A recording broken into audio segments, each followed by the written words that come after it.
derrière moi une vaste plantation sur laquelle j'ai l'intention d'investir. J'y ai coupé tout ce qu'il y avait comme arbre, pratiquement une douzaine.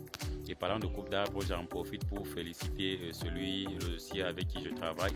Il a fait du bon travail. Il m'a fait de jolis morceaux de bois facilement transportables.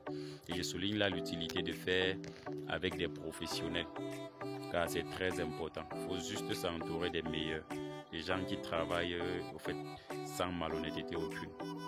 Voilà, fabuleux.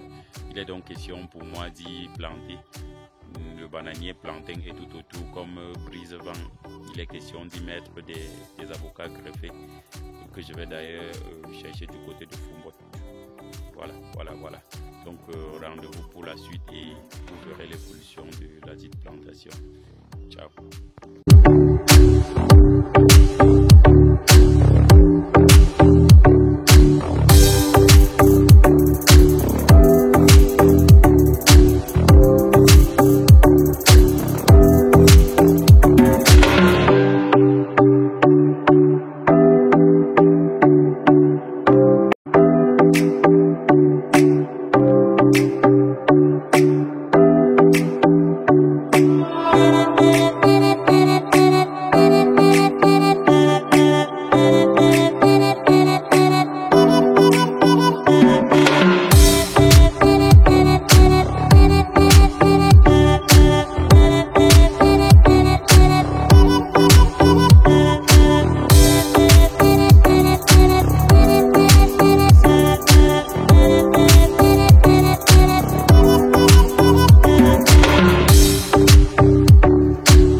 À cette étape, il faudra penser aux tuteurs puisqu'il s'agit des bananiers géants.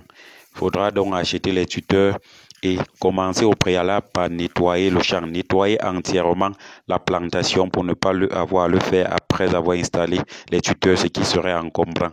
On nettoie donc les feuilles et on coupe les fleurs pour que le champ soit bien aéré et pour que la plantation soit jolie.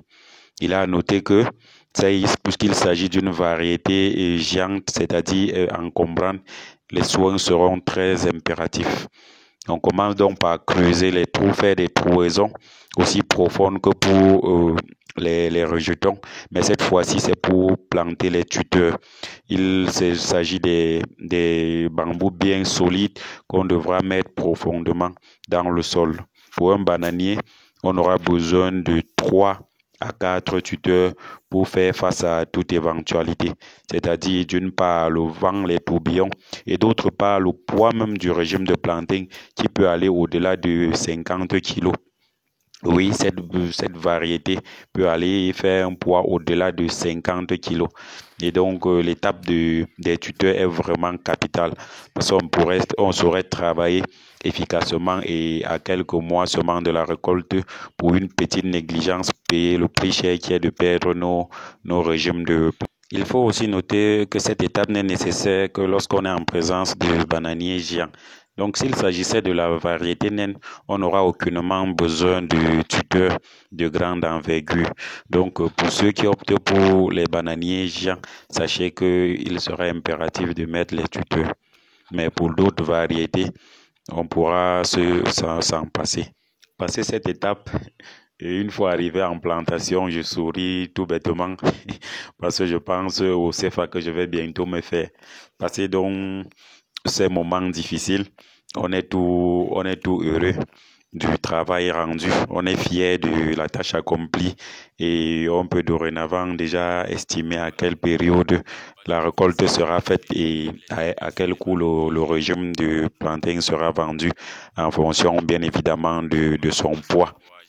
Et s'il y a un conseil ici à donner à ceux qui voudraient éventuellement se lancer dans cette culture, je dirais d'être un peu passionné. Parce que sans passion, on ne saurait travailler ici efficacement. Et je souligne ici que nous sommes dans une plantation expérimentale à proximité de Bafoussam, après l'hôpital des Sœurs. Et là, nous avons choisi cette variété et très prochainement, on devra aussi supprimer quelques plants pour passer à l'expérimentation d'une autre variété. Donc, soyez passionnés, rêvez grand, mais commencez petit. Parce que là, nous avons commencé sur une petite superficie, c'est-à-dire 200 mètres carrés. Et ça nous a permis de créer une seconde plantation. Cette seconde plantation est également à titre expérimental. Et c'est plus tard qu'elle sera étendue sur une superficie plus grande. Il faut préciser ici qu'on n'obtient pas un tel résultat sans travail. Il ne suffit pas de rester les bras croisés, non. Il est question d'abord de bien nettoyer le terrain régulièrement et ensuite d'apporter aussi fréquemment les engrais organiques ou alors chimiques, notamment que l'urée, le 20-10, etc. Et dans certaines plantations, il faudra surtout penser à cet insecticide ou ce produit qu'on appelle le mocap, qui est vraiment indispensable pour la production du bananier plantain. Et donc, la difficulté ici est que notre plantation expérimentale se trouve non loin de Bafoussam, donc à proximité, dans une zone périurbaine. Et donc, on a régulièrement les intrusions des populations dans la plantation qui font des ravages au niveau de la coupe des feuilles, ce qui ralentit considérablement au fait la pousse des rejetons. C'est bien dommage, mais ça fait partie des aléas que l'on rencontre dans le poteau urbain, dans la zone périurbaine. Mais qu'à cela ne tienne, on a pu faire face à toute éventualité. On a pu empêcher les vents d'occasionner d'énormes pertes. On a apporté assez de matière. On a également cultivé le maïs, le macabo à l'intérieur. Donc, on a fait une certaine forme de polyculture qui est déconseillée par certains, mais personnellement, je n'y ai trouvé aucun inconvénient. Voilà, chers abonnés, c'est la fin de cette vidéo. Nous espérons que vous avez aimé. Si c'est le cas, n'oubliez pas surtout d'aimer pour nous encourager, de partager pour que nous puissions ensemble vulgariser notre expérience et surtout abonnez-vous pour ne pas manquer nos prochaines publications qui porteront aussi sur l'élevage des lapins, encore appelé cuniculture. À très bientôt.